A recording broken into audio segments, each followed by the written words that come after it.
You are listening to Productivity Straight Talk with your host, Amber De La Garza. Amber is a sought-after productivity coach, trainer, speaker, and writer who gives entrepreneurs the straight talk on personal productivity. No BS, fluff, or overused jargon. Just actionable strategies to get results and succeed in business. And here is your host, Amber De La Garza, the Productivity Specialist.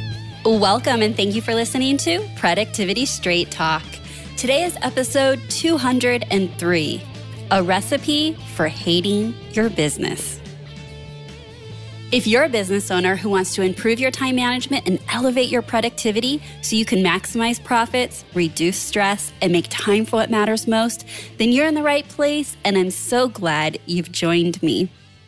In today's episode, we are going to be diving into the topic of all of the ingredients that really make up a recipe for hating your business.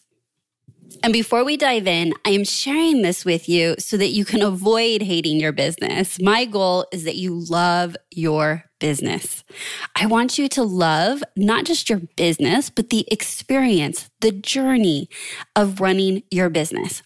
So if you're currently struggling and frustrated, maybe you're overwhelmed, maybe you're just wondering, what was I thinking when I decided to become a business owner? Then stay tuned for this episode as I break down the recipe for hating your business. And now, let's get to the straight talk. All right, I'm going to be using the analogy of using a great recipe, as in a great baking recipe, as if we were baking a cake. Now, stick with me. With all disclosure, I am not a baker. There is nothing in me that's a baker, but I do understand some of the fundamentals. You need to have the right ingredients, and the best recipes that have been handed down by generation after generation have the ingredients of just the right touch of this and just the right touch of that, right? And those ingredients, if you mess them up or put too much of something or the wrong ingredient, it is a disaster.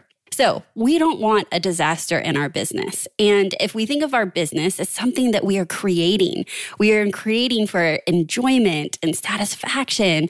And, hopefully we may be handing it down to generations after generations. I want you to create a business based on ingredients that make the journey and the taste of being a business owner so satisfying. Now, before I jump into sharing with you these ingredients for hating your business, I want to tell you that you can change the recipe. You are empowered. You have all of the ability to change the recipe. So if you're not getting the results you want, my encouragement is to listen up to these recipes and just ask yourself as I'm sharing them, is that something that's in my recipe? Is that something that I can choose to change? And all of these recipes kind of flew right off my tongue when I was creating this episode and outlining it.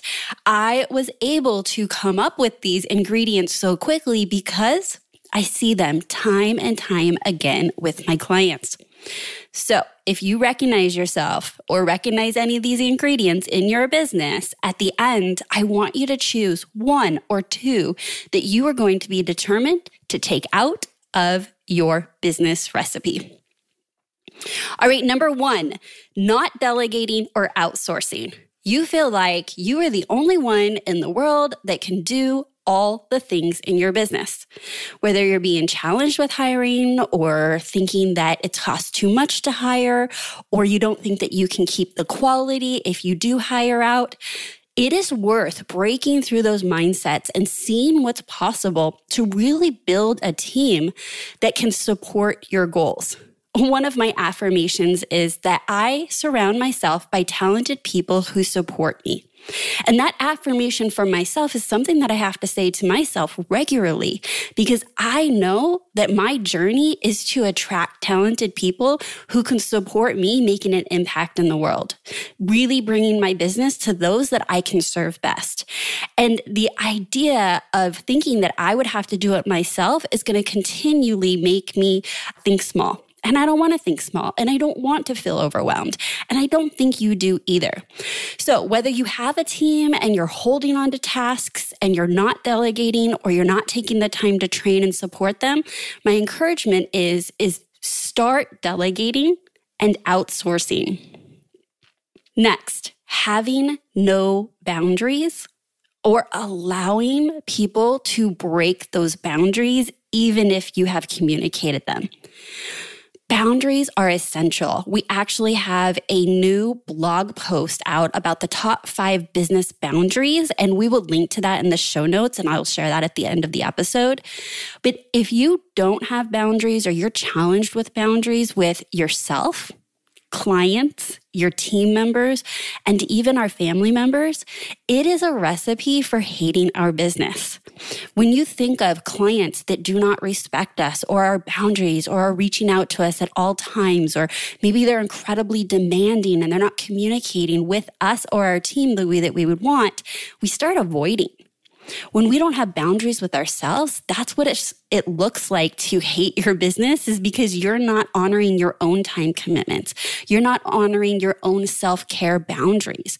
So my question to you is, what boundaries are missing that you can add in that would make you love your business and life even more? Next, starting too many half-assed projects. This is a recipe for hating your business. We get excited about starting projects. Maybe you're that person. You're a quick start. You love starting projects. But at some point, the excitement of starting projects feels like you are under a bunch of boulders because you look around and realize you haven't taken much to the finish line. And it can become overwhelming when you have so many half-assed projects, whether they're client projects, internal projects, ideas. And my encouragement for you is to practice constraint. Practice taking a project to the finish line. Practice, even if you start a project, definitively making the decision that you're not going to finish the project. That's empowering too. Not all projects need to be finished, but they don't need to be open looped and sitting and taking your mental bandwidth of you're not finishing. You're affirming that you don't finish projects. So I would love for you to look around at all the half-assed projects around you that are weighing down, chattering at you, perhaps creating some overwhelm in your world, and decide, are you going to take it to the finish line, or are you going to release it and let it go? And say, that was a good idea then. It doesn't serve me now to put any more time investment, money investment, resources into taking it to the finish line. I love that definitive decision-making on projects. Next, walking on eggshells around team members. Man, as we think about growing our teams and the culture that we want to create and the people we want to attract to our teams, it is no fun to be walking on eggshells around team members. The experiences and the stories that I hear from clients with regards to not feeling comfortable about having direct conversations, or with holding up boundaries, or to elevate the standards of those that are on the team, because they're walking on eggshells, fearful that if they have those conversations, that the team member will just leave. The team member will not be happy anymore. And so then you're really making those decisions based on fear, and instead of putting yourself in the driver's seat. So if you're finding yourself walking on eggshells around team members, this message is for you. It does not have to be that way. You do not need to be held captive by a team member that is not truly creating a space or an environment or culture in your business that you truly love to show up for. I have experienced clients sharing things like, the click-clacking of my assistant walking into my office, like I can hear her walking down the hall, gives me anxiety. Gives me I just want to jump up and shut the door.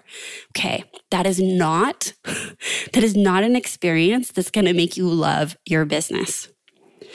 If you have someone on your team that is running the show with the energy Okay, so I have some clients that share with me that their team member is just up and down emotionally and mentally, and it just changes the energy.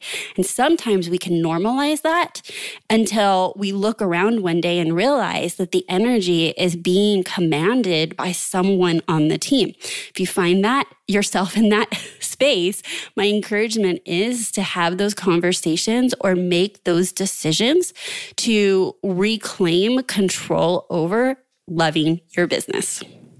Next, saying yes to too many things or the wrong things. For those of you that love to say yes to everything because opportunity is amazing, right? Or perhaps you find yourself to be a little bit in the people pleaser category. My encouragement to you is to become incredibly discerning about the things you want to say yes, a resounding yes to. Because each time that you're saying yes to something, whether you know it or not, you're saying no to something else. Our time and energy are limited resources. You cannot make any more of your time or your energy. And so when you choose to put your time and energy into something, a project, a collaboration, a client, a project with a new client, whatever that looks like, know that you will eventually have to say no to something else down the road that you really wanted to say yes to, or you'll find yourself saying yes and yet not decisively, just not showing up your best in any area. And when we say yes to too many things, I find that it's a catch-22. It's the chicken or the egg, which came first, of I feel like I don't show up good in any area of my life. And yet, your reason for saying yes is because you want to help and you want to serve and you are coming from a good place. And yet it's the very thing that's causing you to feel like you can't show up anywhere your best. So perhaps your recipe includes saying no to more things. That if it's not a hell yes, if it's not a resounding yes from every part of your being, then it's a no or a no, not right now. So that you can preserve your time and energy for the things that excite you about your business, for the things that will propel you towards reaching your goals and not become a distraction. Next, overbooking and no white space. Look, I have been guilty of this for sure because I am type A, I'm overly ambitious, and I definitely would tend to be the person. So let me just say, I understand you if this is you. I would tend to be the person to say, my workday is meant to work. Like, I got this. Except for life and business does not happen perfectly as planned every day. And so I can tell you this with all certainty, that white space on your schedule is the thing that will allow you to show up your best everywhere on your schedule. Because as well as you may plan, as often and consistently as you plan, if you do not have white space, it will never work out for you. White space is the ability to be able to be flexible. It's the ability to honor the structure with flexibility because our businesses intuitively, naturally need some flexibility because we're working with other people, whether that be our clients or our team members or even our family, our puppy dogs. We can't account for everything and the needs of everyone when we plan. And so white space will allow you to show up in those unexpected and unplanned moments your best while also honoring the structure of your schedule. White space is also very beneficial in general in your life.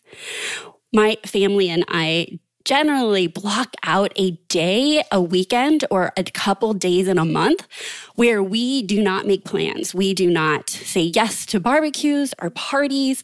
Our goal is to have nothing planned and just kind of be together and low key because we work hard. My husband works hard. I work hard. And we don't always want to be on all weekend.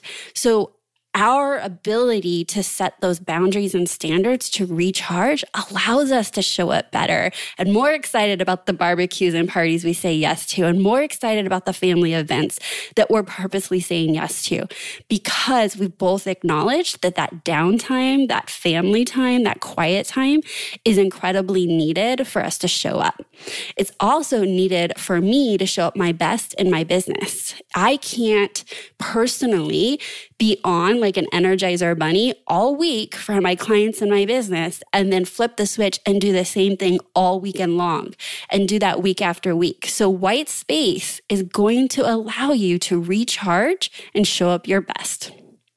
Next, a recipe for hating your business: being disorganized.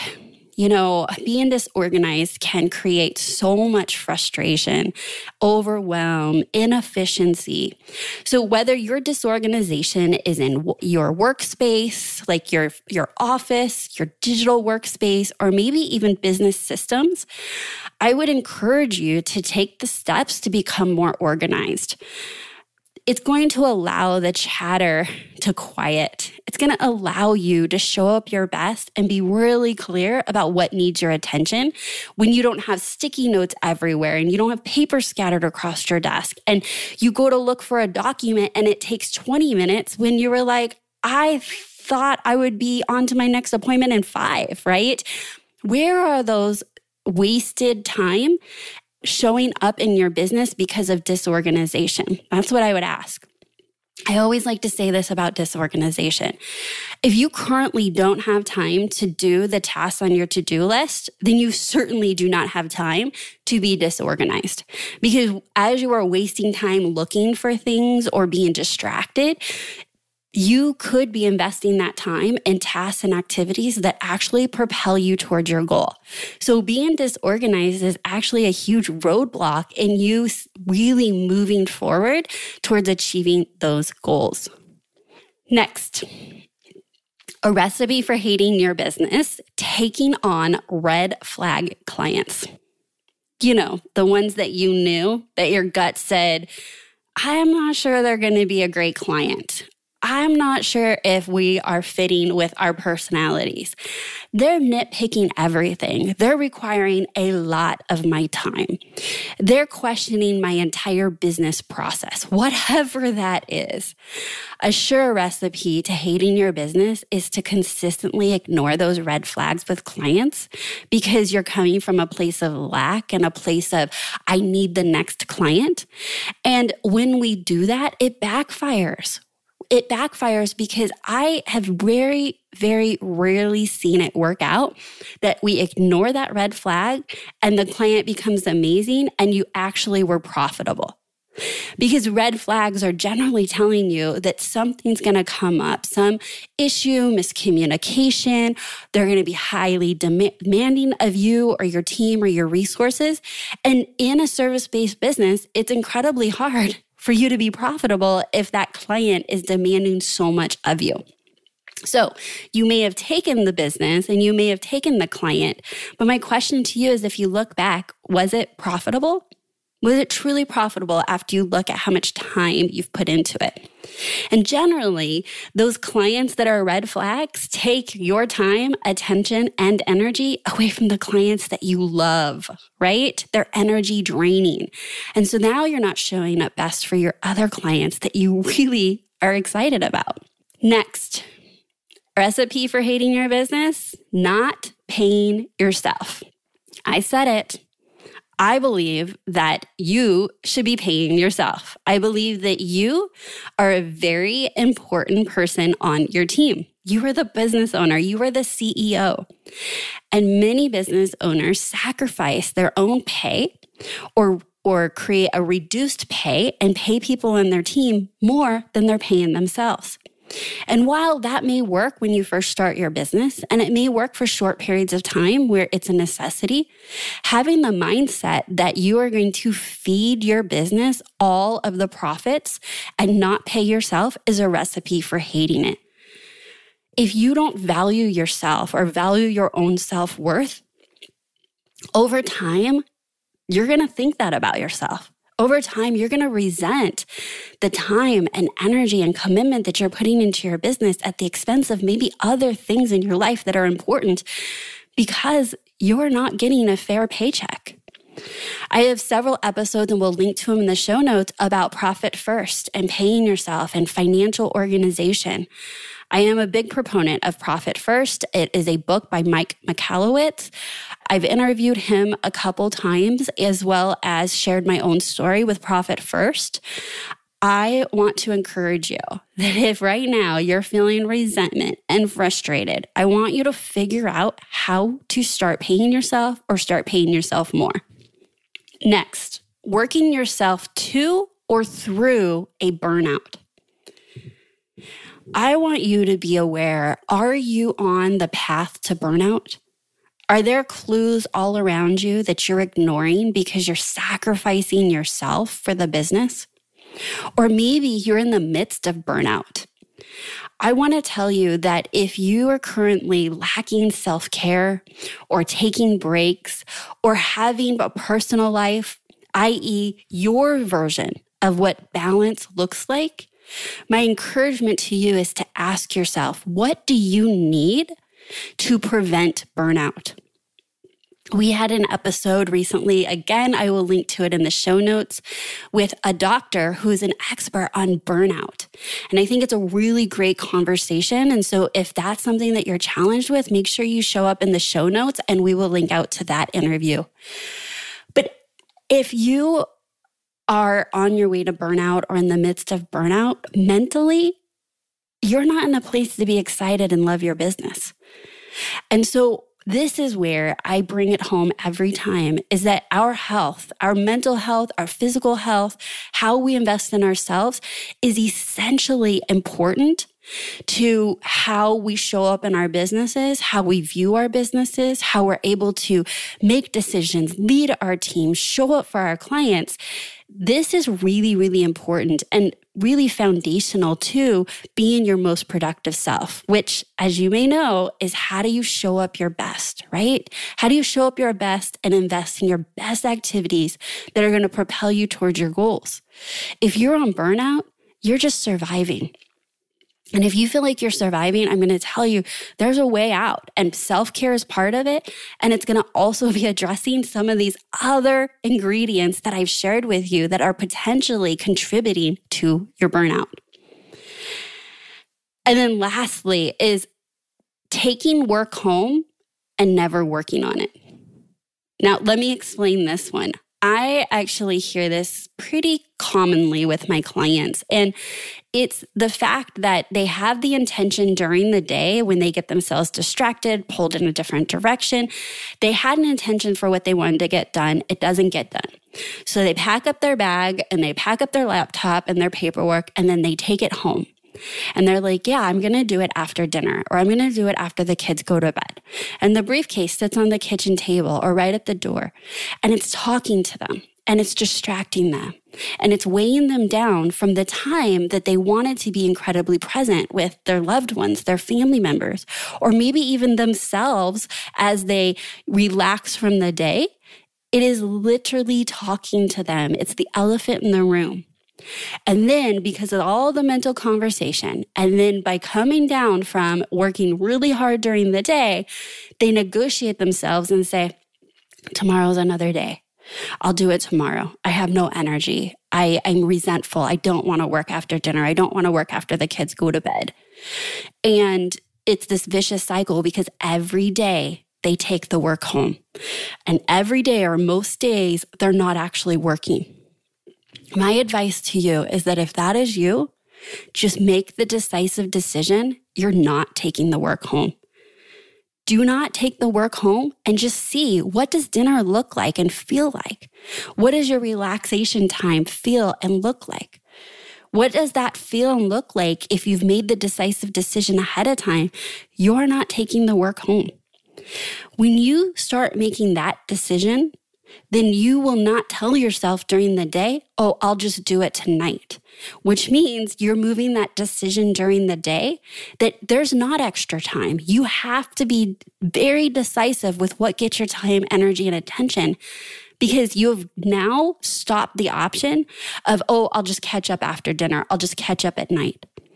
And backing this up is going to make you make real decisions in real time about where your time, energy, and attention go, because it's no longer an option to work at night or on weekends. Now, if that's not you and you are taking work home and you are working nights and weekends, I can guarantee that's a recipe for hating your business. It feels like you're defeated during the day, like you can't ever get enough done.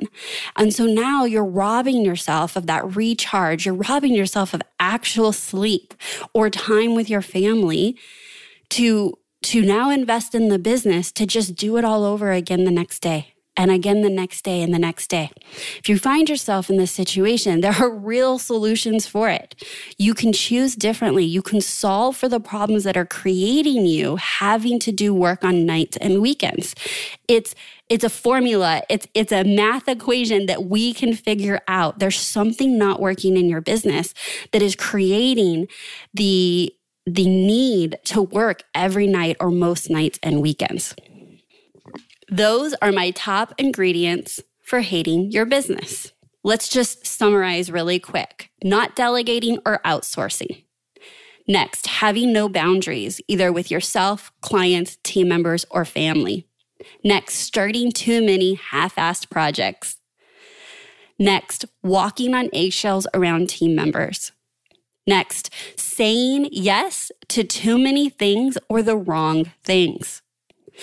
Overbooking with no white space. Being disorganized, whether that's your workspace or your digital workspace or business systems. Taking on red flag clients. You know, those clients that were throwing red flags, but you didn't trust your gut. Not paying yourself. Working yourself to or through burnout. With no self-care, no breaks, no vacations, no personal life. And taking work home and never working on it. Here's the deal. One day you had woken up and said, I want to be a business owner. You chose this journey. And my guess is you chose it for a very real reason.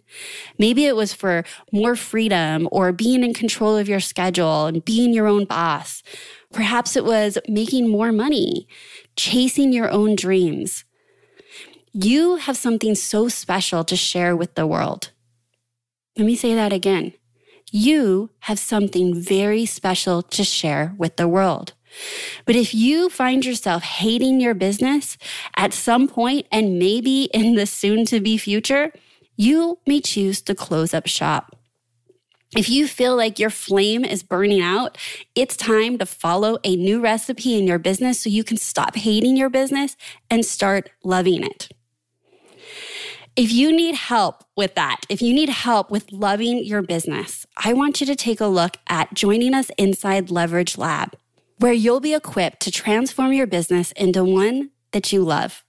To learn about what Leverage Lab has to offer, head on over to amberdelagarza.com/Leverage Lab. I have loved having you listen to this episode of Productivity Straight Talk. And I sure hope you found today's episode to be insightful. And perhaps you heard a little bit about your own story, or you heard examples that I shared from other clients, and you thought, wow, that's me too. I want to encourage you and tell you that it can be different. You can choose different. You can set your business up for a business that you absolutely love. No change, no change. Without taking action, nothing will change for you or your business. So, what action will you take? My invitation to you when I started this episode was, if you heard one of the ingredients in here that really spoke to you, to choose that and choose to commit to changing the recipe, changing that ingredient, to fixing and solving that, because I personally believe you deserve to love your business. And the more that you love your business, the more impact, the more lives that you will be able to help through your business. And again, if you need help with that, please know that that is everything. All of those ingredients that are set up to hate your business are ingredients that we solve for inside Leverage Lab. So you haven't already done so, just go check out Leverage Lab by going to amberdelagarza.com/Leverage Lab.